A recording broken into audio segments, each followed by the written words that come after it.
اے ابن آدم، تم اپنے اس ٹوٹے ہوئے دل اور ریزہ ریزہ بکھرے وجود پر غم زدہ نہ ہو۔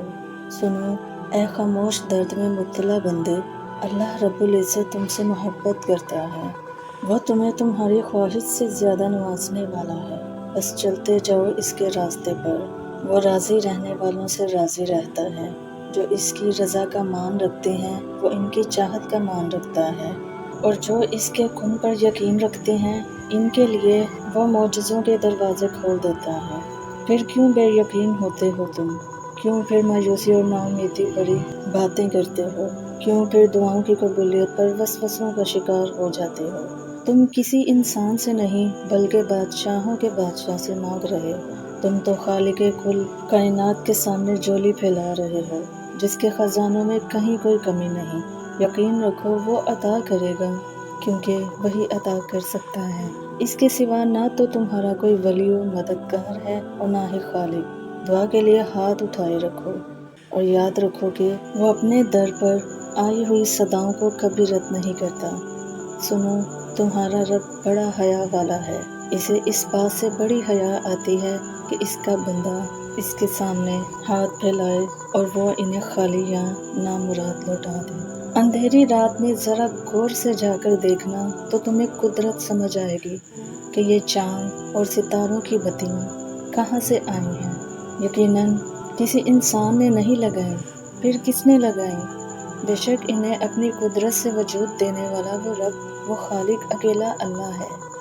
اگر بھوک نہ لگے تو شاید انسان کھانا بھی نہ کھائے، اور اگر کھانا نہ کھائے تو کمزور ہو جائے اور یوں روزمرہ کے کام کاج چل نہ سکیں۔ لیکن بھوک اور سیری کا ایک خوبصورت نظام چلتا ہے جو خود بخود انسان یا دوسرے جانوروں کو کھانا کھانے پر مجبور کرتا ہے، اور یوں صحت برقرار رہتی ہے۔ کس نے ہے جانداروں کے اندر یہ سارے نظام رکھے؟ بے شک وہ خالق عظیم اکیلا اللہ ہے۔ انسانی ڈی این اے اتنا بڑا ہے کہ اسے یہاں سے سورج تک لے جاؤ اور واپس زمین پر لے آؤ، اور اس طرح کے 600 چکر لگا سکتے ہو۔ اس کے اندر تقریباً 6.4 ارب معلوماتی حروف بیسز لکھے ہوئے ہیں۔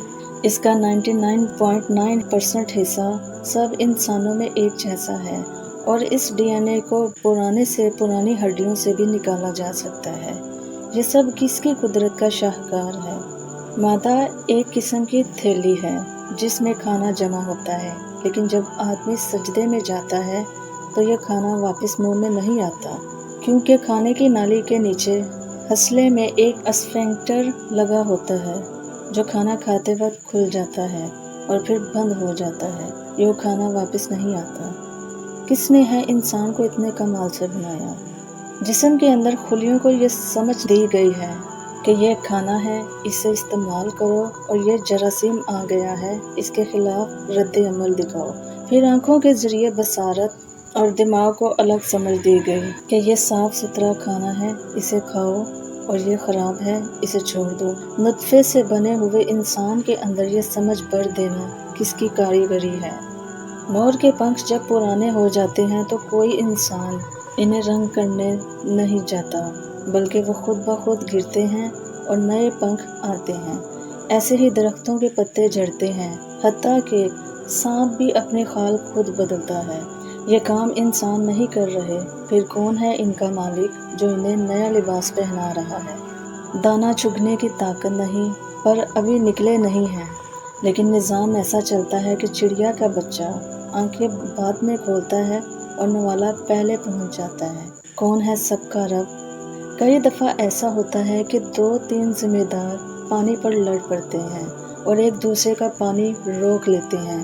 ایسے ہی معاملہ ملکوں کی سطح پر بھی ہوتا ہے، جبکہ ہم دیکھتے ہیں کہ صدیوں سے بارشیں برس رہی ہیں اور دریا بہہ رہے ہیں۔